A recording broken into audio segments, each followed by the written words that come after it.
you might have a water pipe that's making a lot of noise, or the water flowing through the pipe is making the pipe vibrate, causing even more noise, because now you have that vibrational noise going right through the structure called structural noise. There are ways to mitigate that and also to lessen the noise that's of the water flowing through the pipe. But before adding anything onto the pipe or adding anything behind the wall, what you should look at before doing anything is the water pressure in your pipes a little bit too high. This is something that a lot of people don't really think about, but it is the cause of a lot of noisy pipe issues for people living with noisy pipes. One thing to do is to lower the water pressure, because if the water is just flowing through the pipes at high speed and making the pipe just wobble, then your pressure is too high. You should lower it.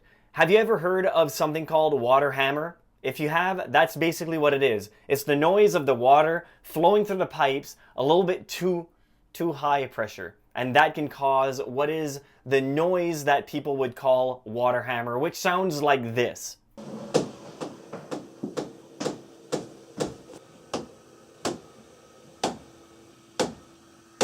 Now, hopefully, that's it. That's all you had to do. But if it's not the water pressure, then first, what we can do is deaden the noise that is flowing through the pipe. And what you can use pipe insulation, which works very well. So basically, if you use pipe insulation, the higher R value, the better sound reduction that you'll have. So the R value is basically for the insulation, but what you really are using it for in this process is for noise reduction. So if you have a higher R value, then you will have more noise reduction. What insulation will do, it will reduce the noise, but what it will really do is absorb a lot of that water noise.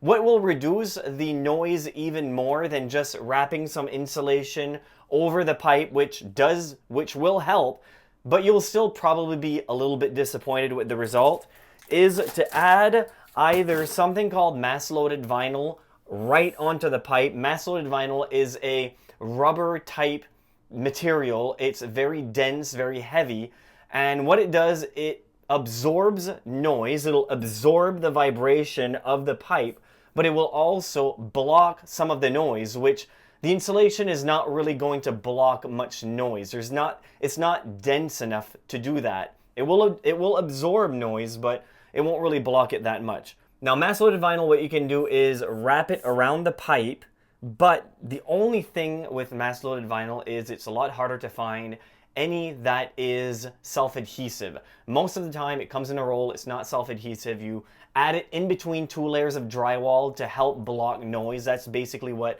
we would use it for most of the time. But what I would suggest, instead of using mass-loaded vinyl, because that's what everybody recommends, I'll recommend something a little bit different. Now, I'll recommend something like this. Now, this is car sound deadening material. This is what you add in a vehicle to basically try to drown out all of the road noise. So you'd add this under the seat, directly on the metal, of course, and you'd add it inside the doors. Now, what that does, it lessens the amount of noise that's coming into the cabin by blocking it and also absorbing it.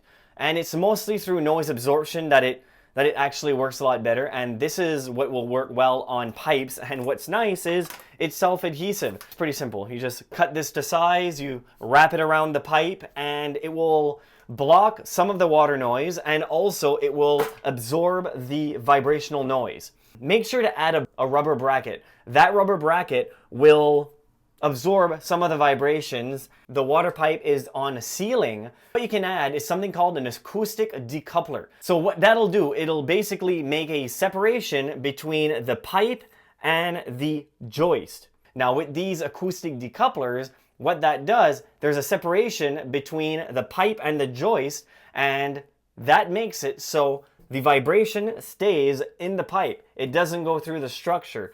So a lot of the times that will be enough. You might not even need any insulation over the pipe. You could just add that decoupler, get rid of that vibration, and you might be good to go. Because if it is a lot of vibrational noise, just try the coupler first before wrapping anything over the pipe. If you do feel the vibration, use one of those and see if that works. Because once the vibration is gone, it might just be enough. But if it's not, then wrap some sound deadening material over the pipe to basically deaden the sound and hopefully block it with something like car sound deadening material. Now, if all of that isn't possible, or it doesn't really appeal to you, or you can actually reroute the pipes. Now, this is a little bit more expensive, but if you are in the process of remodeling the house, the wall is exposed, the pipe is exposed, and you can actually reroute it without it costing you an arm and a leg, and even if it does and you can afford it, then just reroute the pipe so the water doesn't flow to any parts of the house where you want it to be quiet. Now, that's not always possible because there's water pipes flowing all through the house, but there are ways to reroute it if everything is open, to reroute it in a place where you can't hear it. That's one thing that you can do. But if you don't want to reroute any pipes and the pipe is actually hidden behind a wall, there's no access to the pipe, one thing that you can do is soundproof the wall, adding another layer of drywall over top of your existing drywall. Because most of the time, the existing drywall inside a house, in between rooms, is half an inch. Half an inch of sheetrock is not going to stop that much noise. What you should add over top of your half-inch drywall is a layer of 5/8" drywall. It's not that much more expensive, a few more dollars.